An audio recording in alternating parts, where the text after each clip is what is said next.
بسم اللہ الرحمن الرحیم۔ سامعین ناظرین، علم کے صحیح سورس تک اگر ہم رسائی حاصل کریں تو ہمارے تمام اختلافات ختم ہو جاتے ہیں۔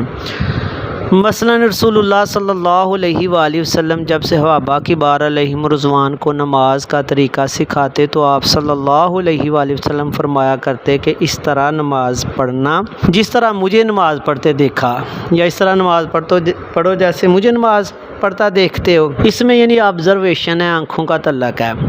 صحابہ کبار علیہم رضوان رسول اللہ صلی اللہ علیہ وسلم کو دیکھتے انہیں نماز پڑھنے میں کسی طرح کی دقت نہیں تھی۔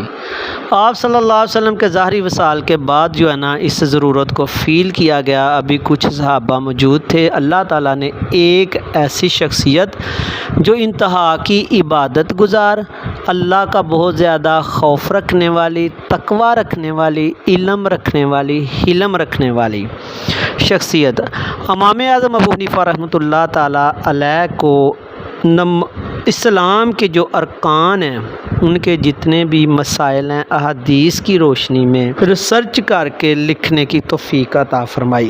یہ وہ ہستی ہیں کہ جب امام اعظم ابو حنیفہ رحمۃ اللہ تعالیٰ علیہ یعنی بالغ ہوئے، اس وقت جو تاریخ کوفہ پہ مسند بکس لکھی ہوئی ہیں ان میں یہ بات لکھی ہوئی ہے کہ اس وقت 1500 صحابہ کوفہ میں موجود تھے، جس میں کافی زیادہ جو ہے نا 70 کے قریب بدری صحابہ بھی تھے۔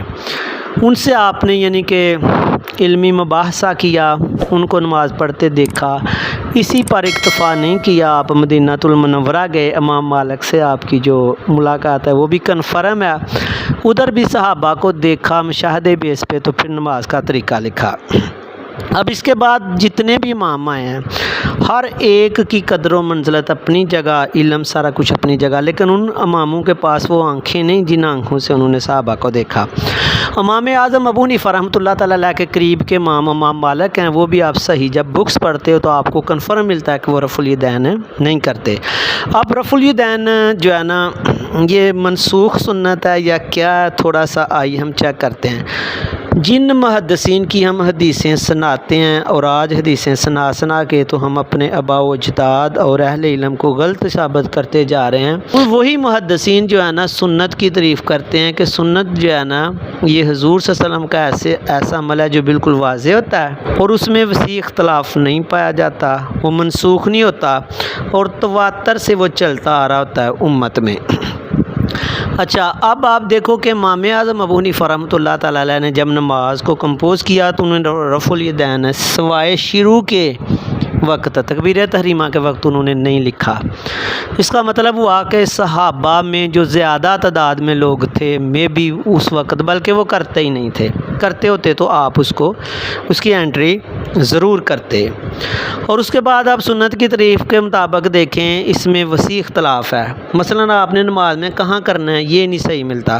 صحاح ستہ کو لے لیں، اس میں آپ کو رکوع سے پہلے، رکوع کے بعد سجدے میں، دوسری رکعت میں قعدہ اولیٰ سے اٹھتے وقت ملے گا، یعنی تو کوئی یعنی ایک صحابی کہہ رہا ہے کہ سجدے میں کرنا ہے، وہی کہہ رہا ہے نہیں کرنا۔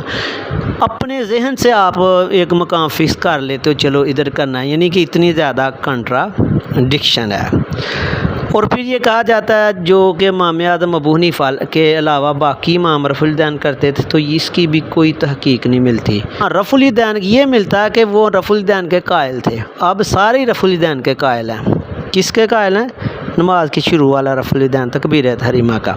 یہ بھی کنفرم نہیں کہ باقی امام بھی کرتے تھے۔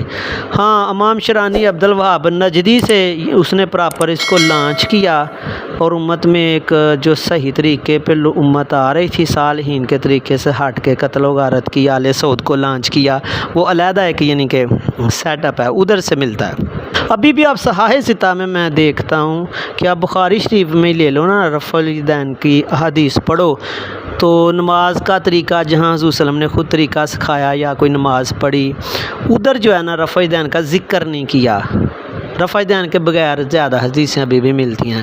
اچھا، اس کے میری دوسری ویڈیو دیکھنا، اس میں میں نے جو ہے نا وہ مینشن بھی کیا ہے۔ اور اس کے علاوہ آپ کو کافی زیادہ ضعیف حدیثیں ملتی ہیں جس میں یعنی کہ ملتا ہے رفع الیدین سے منع کیا، اور یہ ملتا ہے کہ آپ صلی اللہ علیہ وسلم نے صرف نماز کے شروع میں رفع الیدین کیا، اس کے بعد نہیں کیا۔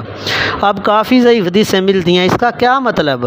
کوئی ایک تو بیچ میں آپشن صحیح کی بنے گی کہ نہیں بنے گی. ایک حدیث صحیح لیتے ہو آپ یہ گمان کرتے ہو کہ ایسا ہو سکتا ہے بھی اور نہیں بھی ہو سکتا, اور کافی زیادہ حدیثیں آپ کو ملیں گی.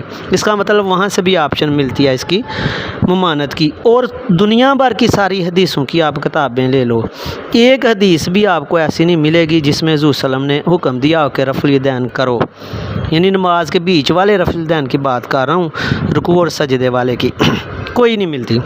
اور ایک حدیث بھی حضور صلی اللہ علیہ وسلم سے ڈائریکٹ نہیں ملتی کہ قال رسول اللہ, یعنی حضور صلی اللہ علیہ وسلم نے فرمایا. صحابہ سے انفارمیشن ملتی ہے, اس میں بھی انتہا کا کیا ملتا ہے, اختلاف ملتا ہے. اور اس کے علاوہ یعنی کہ آپ یعنی یہ کہو جی وطر اور عیدین میں آپ رفع الیدین کیوں کرتے ہو, تو نماز کا جو شروع کا رفع الیدین امام اعظم ابو حنیفہ نے لکھا ہے, آپ دیکھیں کہ وہ اللہ کی ذکر کے ساتھ ہے. اللہ اکبر کہہ کے آپ ہاتھ اٹھاتے ہو اور اس وقت آپ نماز میں نہیں ہوتے, بعد میں نماز میں آتے ہو. اللہ کے نماز جو ہے نا کچھ اس میں اذکار ہیں اور افعال ہیں, ہر فعل کے ساتھ اللہ کا ذکر ہے. جیسے آپ رکوع میں جانے کے لیے اللہ اکبر کہتے ہو, ساتھ فعل کرتے ہو, جا رکوع کرتے ہو, اسی طرح اٹھتے ہو, سجدے میں جاتے ہو. اور یہ جو رفع الیدین آج یعنی کہ لوگ اختلاف ڈال رہے ہیں اور کر رہے ہیں, اس میں آپ اللہ کے ذکر کے بغیر ہاتھ ہلا رہے ہو. رکوع کے لیے آپ اللہ اکبر کہتے ہو, اس سے پہلے ویسے ہی ہاتھ ہلا رہے ہو. رکوع سے اٹھتے ہوئے اللہ اکبر سمیع اللہ لمن حمدہ کہہ کے بعد میں ویسے ہی ہاتھ اللہ کے ذکر کے بغیر ہیں. اب یہ کہا جاتا ہے جی وطر اور عیدین میں کیوں کرتے ہو. وطر اور عیدین میں بھی جو ہم یعنی کہ پہلی بات تو یہ ہے کہ بات ہو رہی ہو فجر کی نماز کی, تو آپ کہو نہیں یہ جی عید کی نماز ہے, تو یہ غلط بات ہے. کیونکہ عید کی نماز کی جو اسپیشل یعنی کہ تخصیص ہے وہ تکبیرات اور خطبے سے ہے, اور تکبیرات کہنے کا انداز یہی ہے, اور اس میں بھی ہے کہ آپ اللہ اکبر کہتے ہو پھر ہاتھ ساتھ اٹھاتے ہو, یعنی آپ کا فعل اور اللہ کا ذکر اقیم الصلاۃ لذکری اس پہ عمل ہوتا ہے. اب آپ دیکھو نا کہ ایک بندہ جانور ذبح کرتا ہے, وہ اسی طریقے سے کرتا ہے, تکبیر نہیں کہتا, کیا وہ جانور نہیں رہا؟ جانور بھی وہی ہے. گوشت نہیں رہا, گوشت بھی وہی ہے. طریقہ اس کا سارا کچھ وہی ہے, لیکن اس نے اللہ کا ذکر نہیں کیا, تکبیر نہیں کہی, تو اس کا سارا کچھ قابل نفرت حرام سمجھا جائے گا. اگر وہ اس اپنے فعل کے ساتھ تکبیر کہتا ہے تو اس کا جائے. اس طرح عیدین کی تکبیرات میں آپ اللہ کا ذکر کرتے ہو, رفع الیدین کی اس کی مماثلت بالکل بھی نہیں بنتی. اور پھر جو تکبیرات ہیں ان کا وہ مقام ہی نہیں بنتا رفع الیدین والا. اور جہاں تک وطر میں ہے اس میں بھی آپ دیکھو ایسا ہی ہے. یہ یعنی کہ آپ کو میں صحیح کہتا ہوں کہ آج جو رفع الیدین کر رہے ہیں وہ ایک ضد بازی کر رہے ہیں, وہ رفع الیدین نہیں کر رہے. وہ کیا کرتے ہیں کہ امام آگے رفع الیدین نہیں کر رہا, وہ کر رہے ہیں. حالانکہ امام کی جو پیروی ہے, آپ صلی اللہ علیہ وسلم نے فرمایا جب آپ صلی اللہ علیہ وسلم بیمار ہوئے بیٹھ کے نماز پڑھا کرتے, صحابہ بھی بیٹھ کے پڑھتے, اور آپ اس چیز کی تعریف کرتے, اور آپ فرماتے امام ہوتا اسی لیے کہ اس کی پیروی کی جائے. اب وہ وہاں پیروی بس یہ نہیں کہ رکوع کے وقت رکوع کرو, اور صحابہ نے قیام چھوڑا, قیام فرض ہوتا ہے. تو یہاں پہ یعنی کہ جو رفع الیدین کرنے لگ جاتا ہے وہ اس کو فرض سے بھی اوپر سمجھتا ہے, وہ ایک دفعہ بھی نہیں چھوڑتا. تو یہ جو ہے نا یعنی کہ پھر جو رفع الیدین کرتا ہے, یعنی کہ آپ دیکھو اپنے باوجود جتنے اہل علم ہیں ان کو یعنی کہ وہ غلط کرتا جاتا ہے. باقی رہا جی وہ حضور غوث اعظم کرتے تھے یا یہ بھی کہیں سے نہیں ملتا. محدث ہیں, انہوں نے حدیثیں لکھی ہیں تو انہوں نے ساری حدیثیں لکھ دی ہوئی ہیں.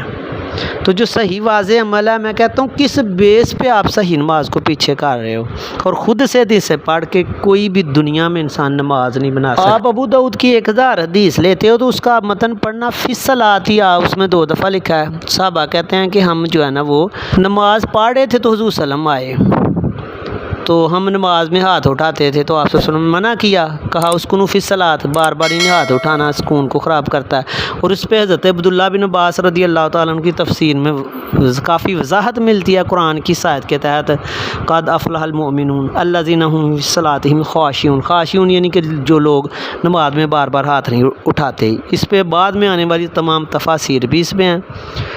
اور اسی طرح اسی حدیثیں ملتی ہیں جو سجدے میں یعنی کہ سلام پھیرتے وقت کی ہاتھ اٹھانے کا, اس میں بھی حضور صلی اللہ علیہ وسلم نے ممانعت کی. وہ علیحدہ ہیں, اس میں واقعہ بھی علیحدہ ہے. اس میں تو یہ ہے کہ صاحب حضور صلی اللہ علیہ وسلم کے ساتھ نماز پڑھے تھے, اور اس میں یعنی کہ کیا ملتا ہے اذا سلمنا تشیرون, اشارہ کرنا جب سلام کے وقت, تو اس کو بھی سلام کے وقت بھی آپ نے منع کر دیا, نماز کے اندر بھی منع کر دیا. صحیح حدیثوں میں ملتا ہے. اور یہی وجہ ہے کہ امام اعظم ابو حنیفہ رحمۃ اللہ تعالیٰ علیہ نے صرف یعنی کہ شروع کے وقت کا رکھا ہے، کیونکہ نماز کے سکون کے یہ اینٹی ہے۔ تو اللہ تعالیٰ ہمیں جو ہے نا صالحین